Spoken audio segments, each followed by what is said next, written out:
I'd been counting the zeros in my bank account when I noticed one missing. Not a typo. Not a delay.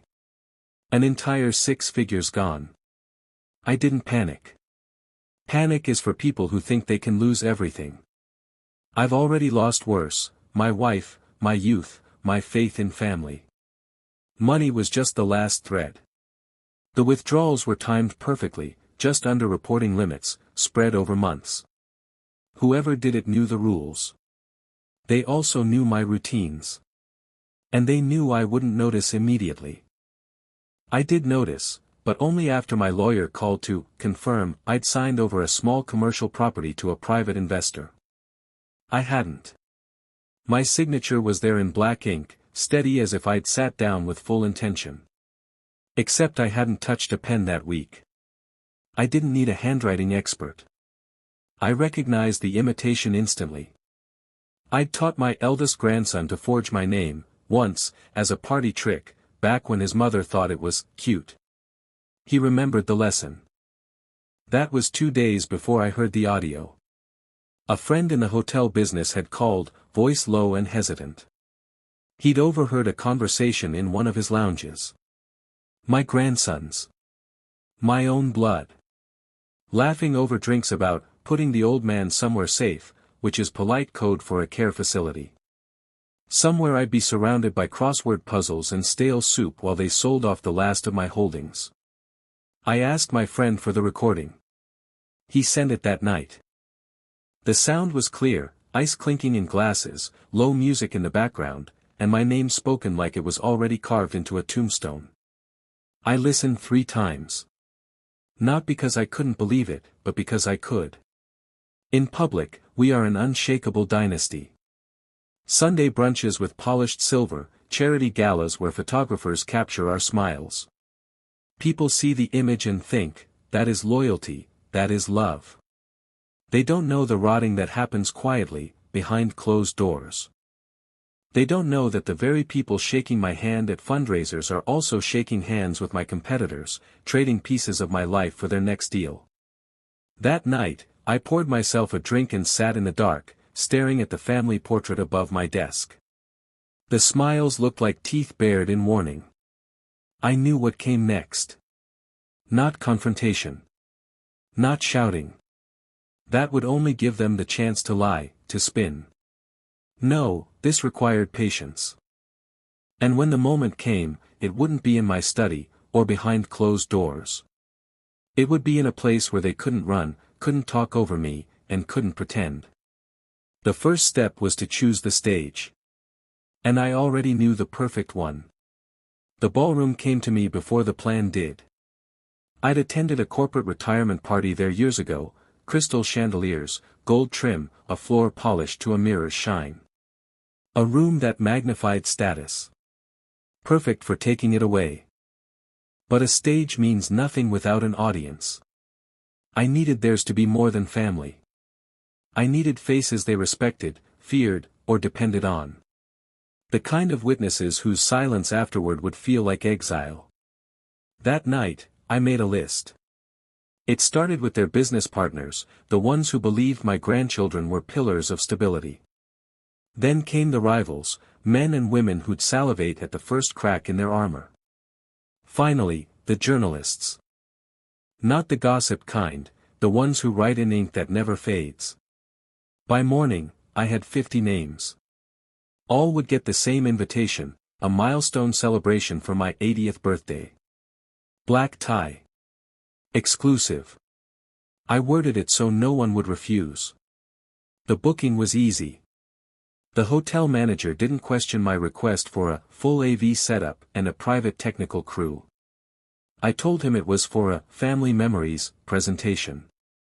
He smiled, thinking it sentimental.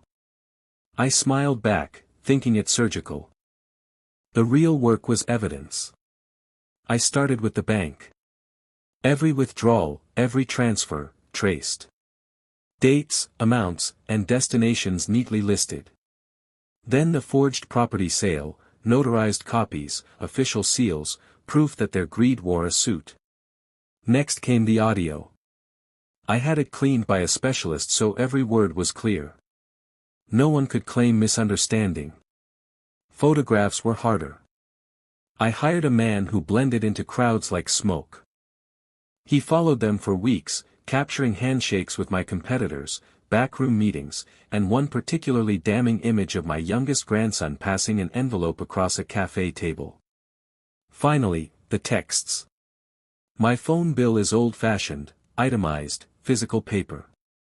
I cross-referenced numbers with known associates, then had every message screenshot, printed, and catalogued.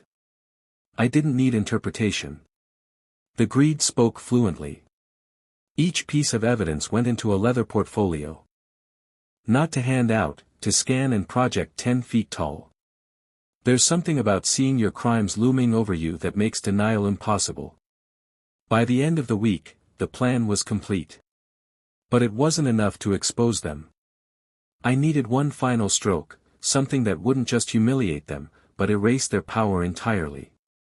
The new will was my scalpel. My lawyer drafted it in silence. Every asset, properties, accounts, investments, transferred to a charitable foundation I controlled. Not a cent to blood relatives. Once signed, it became my favorite document. I kept it locked away, knowing that when the time came, it would be the last thing they saw before their empire crumbled. All that was left was to wait for the night. And I am a patient man. Patience is not the same as idleness. Waiting only works if every hour sharpens the blade. I began with the obvious, my grandchildren's schedules. Not the ones they gave the public, the real ones. The man I hired for photographs also tracked their movements, their patterns. Where they met, when they left, who followed. He reported to me daily. From him, I learned that my eldest grandson liked a certain corner table at an upscale bar, always with his silent partner from a competing firm. Their drinks lasted exactly 45 minutes, long enough to discuss numbers without attracting attention. Long enough for a microphone hidden under the table to catch everything.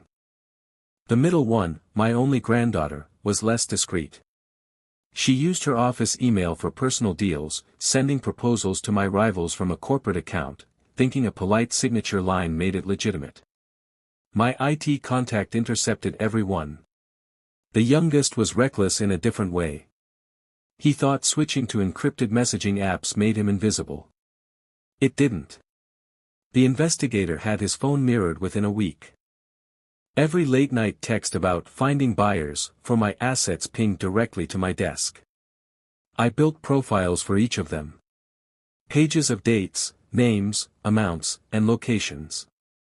Not random fragments, a narrative of betrayal that fit together perfectly. But knowing their crimes wasn't enough. I wanted to know their weaknesses. For my eldest, it was his reputation as a self-made businessman. He'd spent years distancing himself from my name publicly, while quietly using my capital to fund his ventures. If the truth came out, the illusion would dissolve instantly. For my granddaughter, it was her social circle, women who believed her success came from hard work and vision. They'd never forgive her for selling out her own family to people they despised. The youngest? His weakness was fear. He didn't like confrontation. He didn't like being cornered. And the thought of me speaking directly to his investors about his schemes would have him sweating before I even opened my mouth. I stored all of it, not just in digital files, but in printed folders, each marked with their name. When the time came, those folders would be props on the stage, visible proof of the depth of my preparation. While I gathered, I also planted seeds. Subtle questions to acquaintances. Casual mentions to business contacts about upcoming changes. Just enough to stir curiosity without revealing the target. The whispers started before I even booked the final menu for the banquet. People began asking me about news. I told them they'd have to come to the party to find out. And that's the point, you don't just drop a bomb. You let people hear it ticking first. By the time the invitations went out, half the guest list was already wondering what I was about to do. The other half would find out the moment the lights dimmed. I had my evidence. I had my witnesses. Now it was time to test the first strike. The first strike wasn't the banquet itself. It was the illusion that there would be no strike at all. A month before the event, I invited my grandchildren to lunch, just the four of us. I chose a sunlit, expensive restaurant, the kind where the staff never lets your glass run dry. My tone was warm, my smile genuine enough to pass inspection. "I'm thinking of slowing down," I told them over grilled salmon and perfectly folded napkins. "It's time for me to enjoy life, not chase deals." They took the bait instantly. The eldest leaned back in his chair, satisfied. The granddaughter's eyes softened into a performance of sympathy. The youngest even patted my arm like a caretaker reassuring his patient. I let them believe it. I spoke of trusting the next generation, of wanting peace, of leaving business behind. They nodded along, not realizing I'd just given them permission to relax, to stop hiding. That week, their movements grew bolder. The eldest signed a preliminary agreement with my competitor, thinking I'd never see it. My granddaughter transferred funds to a consulting firm she secretly controlled. The youngest set up a meeting with a property developer to offload my land. They left trails a mile wide. I followed every one. Meanwhile, I began shaping the banquet's guest list with precision. I called my eldest grandson's most loyal investor personally. "I want you there," I said, voice low, as if sharing a family secret. I extended the same invitation to my granddaughter's mentor, and to the one client my youngest couldn't afford to lose. I wanted my grandchildren to feel surrounded that night, not just by family, but by every person who could end their ambitions with a single cold handshake. The technical crew was booked under a simple request, a family slideshow with a mix of old photos and short videos. They didn't know the second half of that slideshow would be evidence sharp enough to cut careers in half. The first strike was psychological. I wanted them to walk into that ballroom convinced I had forgiven them, convinced the celebration was about my birthday, not their trial. I wanted them to see champagne and chandeliers, right before I dropped the floor out from under them. And when that floor vanished, I wanted them to hear the sound of everyone watching. Because the first strike isn't about damage, it's about making sure they know they're trapped before you even swing. 2 weeks before the banquet, the whispers started to grow teeth. I made sure of it. I called 3 people who couldn't keep a secret if their lives depended on it, one from business, one from society, and one from the press. I told each a different version of the same story. To one, I hinted at a major announcement. To another, I implied I'd be stepping back from the public eye. And to the journalist, I murmured something about a reckoning. By the next morning, the 3 versions had blended into one persistent rumor: something big would happen at my birthday celebration. The guest list swelled. People who hadn't spoken to me in years called suddenly, to reconnect. They wanted an invitation. I gave them one. The more witnesses, the better. Inside my family, the atmosphere shifted. My grandchildren noticed the increased interest, but they misread it entirely. They thought my supposed retirement was creating anticipation about which of them I'd name as successor. I caught the eldest rehearsing speeches in his office. The granddaughter started practicing charm with our wealthiest contacts. The youngest ordered a new suit. Perfect. Meanwhile, I layered the evidence into the presentation file, alternating between harmless nostalgia and lethal proof. A smiling family portrait, followed by a forged property deed. A clip of their childhood laughter, followed by an audio recording of them plotting to remove me. The contrast would do half my work for me. I also added one new element, a scanned copy of the new will, my signature crisp at the bottom. Not the original, that stayed locked away, but clear enough to read every word. In the final days, I made my presence known in their circles. I appeared at lunches unannounced, dropped by offices without warning, called during their meetings just to check in. Each time, I asked harmless questions that made them uncomfortable. How are your accounts doing? Any interesting meetings lately? You seem busy, big plans? I watched their eyes shift, their smiles tighten. They were starting to feel the invisible pressure. The banquet was no longer just an event on their calendars. It was a date they couldn't stop thinking about. And pressure does something to people, it either makes them sharp, or it makes them crack. I was counting on cracks. Because once a crack shows, it's only a matter of time before the whole facade caves in. The first crack appeared at a charity auction, 1 week before the banquet. My granddaughter had donated an exclusive weekend retreat at a property she claimed was hers. I knew it wasn't. It was mine, and still in my name. When the auctioneer praised her generosity, I caught her glancing at me across the room, just long enough to reveal she knew exactly what she'd done. I didn't react. I simply raised my glass in her direction and held her gaze until she looked away. That was enough. The bidder who won the retreat was a close friend of mine, and I made sure he knew the true ownership of the property before the night was over. The second crack came from the youngest. I was told, through a friend in real estate, that he tried to secure a loan against one of my commercial buildings. He'd presented himself as acting with my blessing. The lender called me for verification. I told him the truth, and to keep the call short. The deal died on the spot. The eldest stumbled next. His investor, the one I'd personally invited to the banquet, confronted him about whispers that he'd been in talks with my competitors. I knew this because the investor called me afterward, laughing at how poorly the grandson had tried to deny it. Each misstep was small on the surface, but the ripples were spreading. Contacts began calling me instead of them. A few deals they were counting on quietly froze. People were waiting to see what would happen at the banquet before committing to anything. The three of them still didn't connect the dots. They assumed the setbacks were bad luck or minor misunderstandings. They didn't see my hand behind each pause, each closed door. By now, their movements were erratic. The eldest canceled 2 meetings to focus on family matters. The granddaughter avoided certain friends who might have been tipped off. The youngest barely returned calls. They were trying to tighten their own nets without realizing they were already tangled in mine. I could feel it, the shift. They were no longer confident. They were defensive. And defensiveness makes people sloppy. When your enemy starts defending against the wrong attack, you know you're already inside their walls. The day of the banquet arrived without fanfare.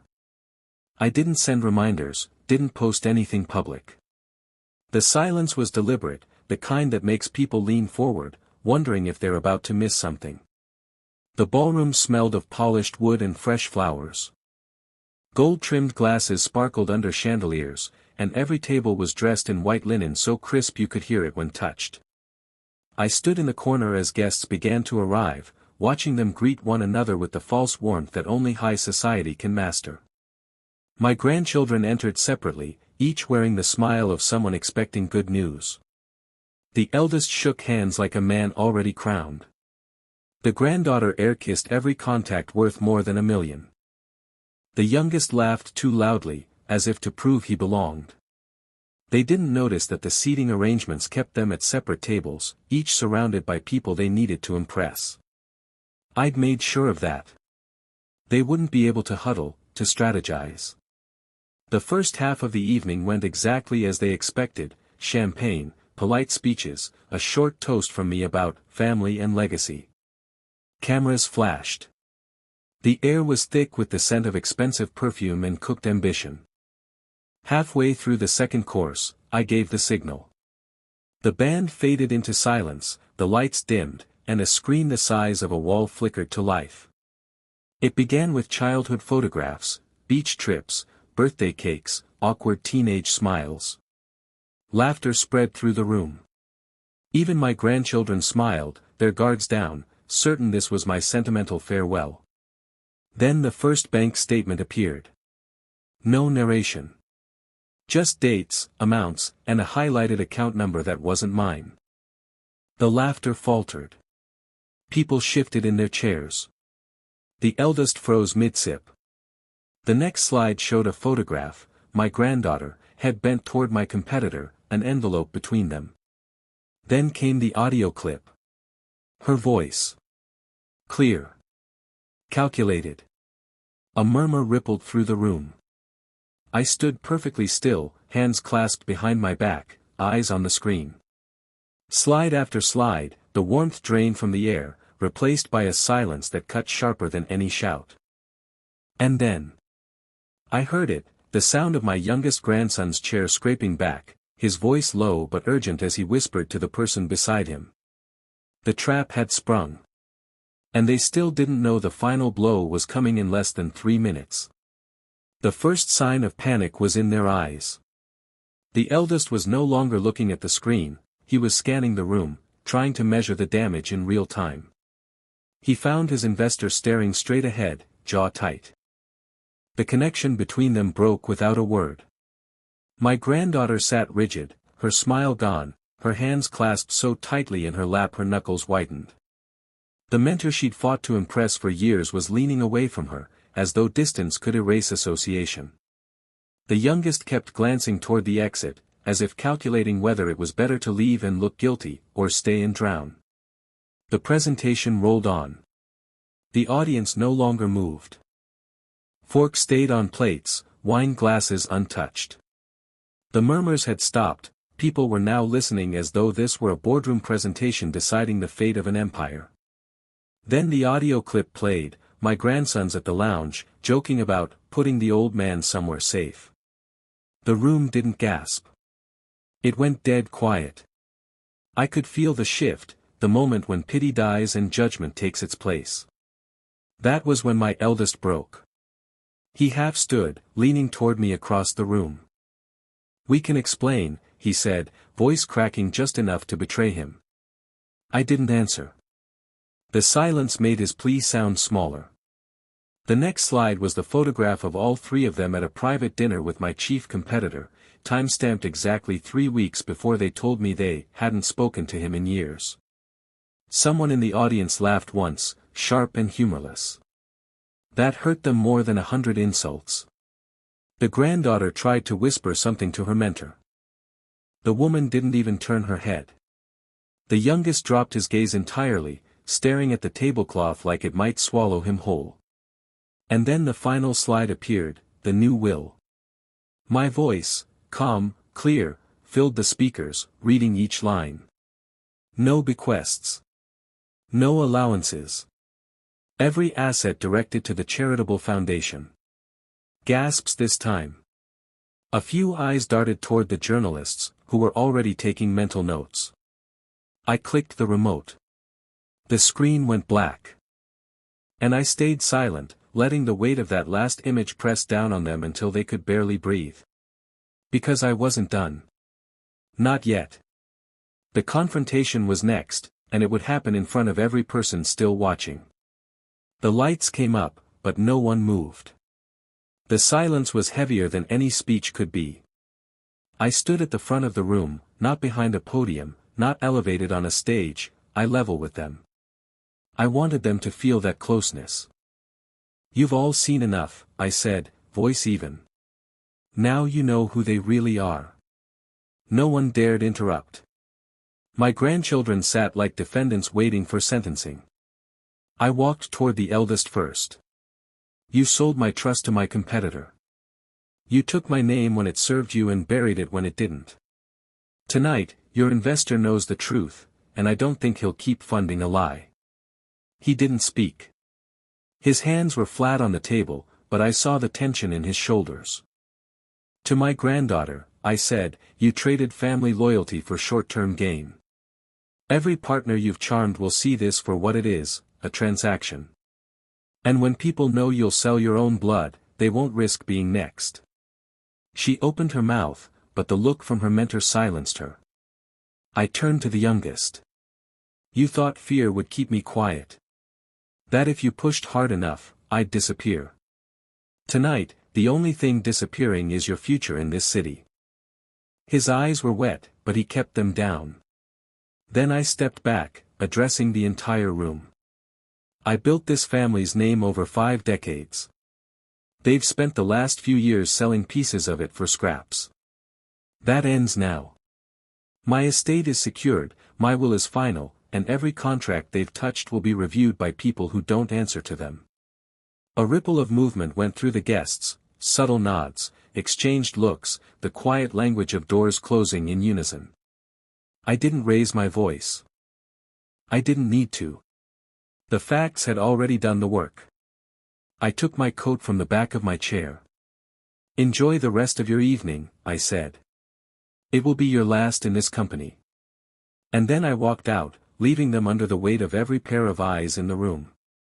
Because sometimes the kill isn't in the strike, it's in making them live the moment after. I didn't look back as the ballroom doors closed behind me. I didn't need to, I knew what I'd left behind. By the time I reached the street, the journalists were already on their phones. Not shouting, not chasing me, just moving with purpose. They had enough for headlines that would burn for weeks. The next morning, the first call came from a business contact. The eldest investor had pulled his funding overnight. By noon, 2 more deals collapsed. By the end of the day, the board of one of his companies had called an emergency meeting, without him. The granddaughter lasted 3 days before her mentor cut her off publicly, citing ethical concerns.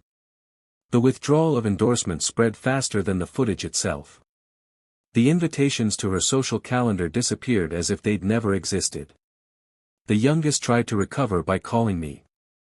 He left 3 messages, each one shorter than the last. I didn't return them. When the bank refused his request for a bridge loan, he understood. I didn't have to lift another finger. The damage was self-sustaining now. Reputations in our world are like crystal, once cracked, they don't get repaired, they get discarded. A week later, I visited the foundation's new offices. My name was on the door in clean, black letters. Every asset they'd counted on inheriting was now funding projects they would never control. My legacy was no longer theirs to ruin. I thought about the family portrait in my study, the one with their forced smiles. I didn't take it down. I left it exactly where it was, a reminder of the truth behind polished images. People ask if I regret it. If I wish I'd handled it privately. I don't. Some betrayals deserve daylight, an audience, and a verdict that leaves no room for rewriting the story. They wanted to put me away quietly. I put them away publicly. And I didn't raise my voice once. Because the most complete revenge isn't loud, it's permanent.